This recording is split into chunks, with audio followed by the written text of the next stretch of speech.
Ministre. La parole est à Monsieur Paul Molac. Merci Monsieur le Président. En ce jour du 13 novembre, nos pensées vont évidemment aux victimes des attentats barbares de 2015. L'enquête touche à sa fin et nous saluons le travail déjà effectué par les forces de sécurité et par la justice et nous pouvons espérer un procès exemplaire. Madame la garde des Sceaux, j'aimerais justement vous interroger sur la réforme de la justice que nous examinons actuellement au Parlement. J'associe à cette question mon collègue Jean-Michel Clément. Cette réforme doit nous permettre de faire baisser la densité carcérale.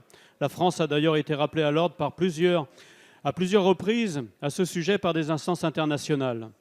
La création de places de prison, alliée à une politique visant à éviter la récidive, et donc l'enfermement pour des plus petites peines, va incontestablement dans le bon sens. Cependant, nous attirons votre attention sur certains déséquilibres. Le premier déséquilibre est territorial et répond à la nécessité de la proximité entre le justiciable et les juridictions. À l'heure actuelle, où la question des déplacements du quotidien inquiète nos concitoyens, en particulier en milieu rural, la spécialisation possible à la fois des tribunaux de grande instance et des cours d'appel soulève des interrogations par les professionnels de la justice et les justiciables quant à l'éloignement physique des tribunaux. De même, la dématérialisation d'un certain nombre de procédures a des effets néfastes. L'électronisme, comme on dit aujourd'hui, d'une partie de nos citoyens, les bugs informatiques et la complicité de certaines déclarations posent de légitimes questions quant à l'accès et à la compréhension de la justice. Il n'est pas rare que des personnes démunies sur le plan informatique viennent trouver de l'aide dans les permanences des députés ou les mairies. Madame la garde des Sceaux, quelle réponse pouvez-vous apporter alors qu'une mobilisation des avocats est prévue dans toute la France jeudi prochain, sachant que dans ces déséquilibres, il y a aussi le renforcement du pouvoir du parquet en allant jusqu'au basculement de la procédure pénale en faveur de l'accusation, notamment le recours accru à certaines techniques spéciales d'enquête qui autrefois étaient réservées à l'état d'urgence. Je vous remercie. Merci, cher collègue. La parole est à Madame Nicole Belloubet, garde des Sceaux, ministre de la Justice.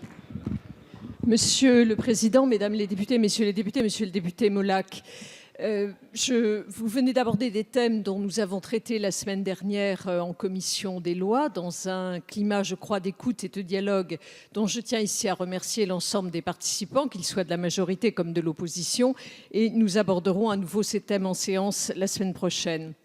La réforme de la justice que je porte, c'est une loi de programmation, je l'ai déjà dit, avec un budget tout à fait conséquent, plus de 25% en 5 ans et 6 500 emplois créés. Mais c'est aussi un texte de réforme. Et cette réforme, et c'est mon engagement, je la mets en place pour une justice plus proche du justiciable, plus efficace et pour une justice qui soit réellement plus rapide. La proximité, monsieur le député, la proximité, je m'y suis déjà engagée, consistera d'une part à ne supprimer, à ne fermer aucun tribunal, je le redis ici devant vous.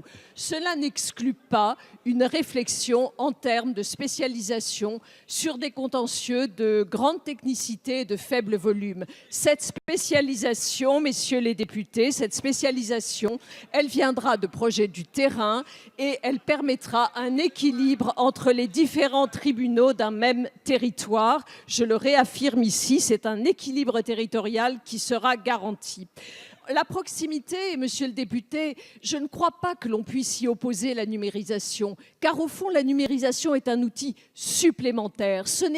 Il ne se substitue pas à l'accueil physique et tout au contraire, tout mon travail consistera à mettre en place dans chaque tribunal, un service d'accueil unique du justiciable. Et enfin, je terminerai en vous disant que la garantie des droits est une exigence qui nous réunit. À chaque mesure que nous avons prise, nous avons veillé à ce qu'il y ait un équilibre entre efficacité et liberté. Vos rapporteurs, Madame Laetitia Avia et Monsieur Didier Paris, y sont extrêmement attentifs et pour moi, c'est non négociable. Merci, Madame la Ministre.